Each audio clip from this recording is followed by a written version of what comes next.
toys siguro. Laruan? Toy? Yung mga toys din. Mga laruan. Mahilig yung bumili ng toys. Mga toy. Laruan.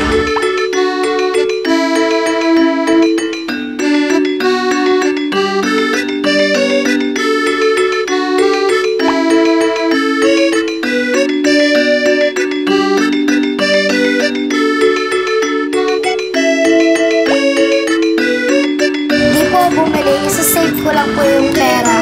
Bibigay ko po sa magulang ko. Ilalaglag ko po sa bangko.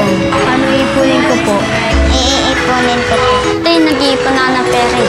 Pambayad ko sa school. Ibibigay ko po kay mama. Iipon po.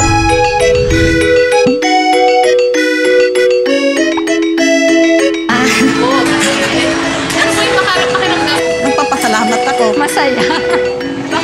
Kasi alam niya na kung saan niya igagastos yung pera, alam niya kung tamang gastusin o hindi.